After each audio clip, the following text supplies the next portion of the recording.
नमस्कार दोस्तों।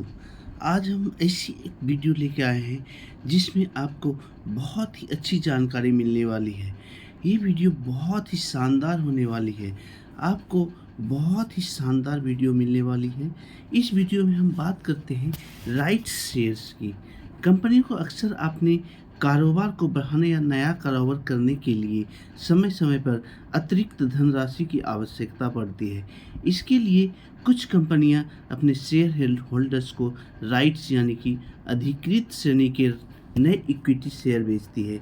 इन्हें राइट शेयर्स इसलिए कहा जाता है क्योंकि इन्हें खरीदने के लिए सबसे पहला राइट यह है अधिकार कंपनी के पुराने शेयर होल्डर्स को दिया जाता है। जिस शेयर होल्डर्स के पास जितने शेयर्स होते हैं उसी के हिसाब से उसे राइट शेयर्स बेचे जाते हैं। नए राइट शेयर्स का मूल्य एट पार अथवा प्रीमियम पर रखा जाता है। अगर नए शेयर्स उसी दाम पर बेचे जा रहे हैं जिस पर कंपनी ने पुराने शेयर्स बेचे थे तो उन्हें एट पार कहा जाता है। नए शेयर्स के दाम पहले से ज़्यादा हो तो उन्हें प्रीमियम कहते हैं। नए शेयर्स और पुराने शेयर्स के दाम का अंतर ही प्रीमियम होता है। राइट शेयर्स को निवेशक के लिए आकर्षक बनाने के लिए इनका दाम हमेशा कंपनी का शेयर्स को चालू बाजार भाव से कम रखा जाता है। इन शेयर्स को जारी करने के लिए कंपनी को पूंजी की तो बढ़ती है, पर अगर निवेशक उसे मिलने वाले सारे राइट शेयर्स खरीद लें तो उस कंपनी से स्वामित्व का अनुपात कम नहीं रहता है। बोनस शेयर्स की बात करें, आमतौर पर कंपनियां अपना सारा मुनाफा शेयर होल्डर्स में लाभांश के रूप में बांटने की जगह उसका एक बड़ा भाग अपने संचित कोष या रिजर्व में डाल देता है। इस रिजर्व का उपयोग भविष्य में और प्रत्याशित कठिनाइयों से निपटने के लिए तथा कारोबार की बढ़त के लिए किया जाता है। सभी मुनाफा बनाने वाली कंपनियां धीरे धीरे बड़े रिजर्व संचित कर लेती है। साथ ही ऐसी कंपनियों को व्यापार बिक्री और संचित संपत्ति में से वृद्धि होती है। ऐसे में कई कंपनियां पाती है कि उनकी संपत्ति में वृद्धि होती है।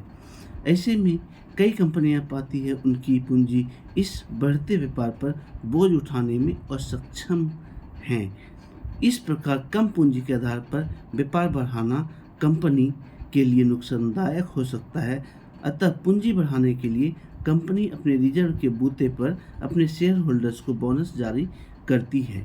शेयर होल्डर्स के पास कंपनी के जितने शेयर्स हो उसी अनुपात में ये बोनस शेयर मुक्त दिए जाते हैं। यह मूलतः कंपनी के खातों के हिसाब से रिजर्व से पैसा निकालकर इक्विटी कैपिटल में खाते में दर्ज कर दिया जाता है। इस प्रकार बोनस शेयर्स जारी कर कंपनी अपने स्वामित्व में और लोगों को शामिल किए बिना नए पूंजी का उपयोग कर सकती है। बोनस शेयर्स के मुक्त जारी होने पर बाजार में कंपनियों के शेयर्स का भाव गिरना स्वाभाविक है, पर शेयर होल्डर्स को भाव के गिरने से जितना नुकसान नहीं होता है, नए बोनस शेयर्स मुफ्त मिलने से उससे कहीं अधिक लाभ होता है। इससे एक उदाहरण की सहायता समझते हैं। मान लीजिए आपके पास किसी भी लिमिटेड कंपनी के 100 शेयर्स हैं और कंपनी 1:1 के अनुपात में बोनस शेयर्स जारी करती है। इससे आपके पास बिना कुछ भी अतिरिक्त पैसा लगाए कंपनी के 200 शेयर्स हो जाते हैं। अगर बोनस शेयर से पहले शेयर का भाव 50 रुपये चल रहा था और आपके पुराने 100 शेयर्स का मूल्य 5,000 रुपये रहा होगा, अब अगर बोनस शेयर जारी करने पर शेयर्स का भाव 50 रुपये से 27 रुपये पे आ जाता है, तब भी गिर गया तो भी आपको 200 शेयर्स का मूल्य 5,000 रुपये से अधिक ही होगा।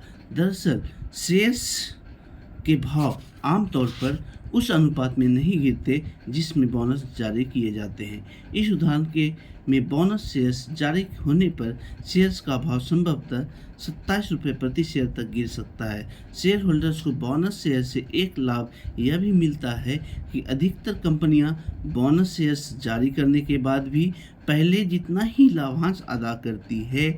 जब तक कंपनी के भविष्य में अच्छे लाभ का भरोसा ना हो वह बोनस शेयर जारी ही नहीं करेगी। अतः बोनस शेयर जारी होने से शेयर बाजार में कंपनियों को लेकर आशावादी परिवेश बन जाता है। बहुत बहुत धन्यवाद। Thanks for watching. Please like and subscribe. Thanks.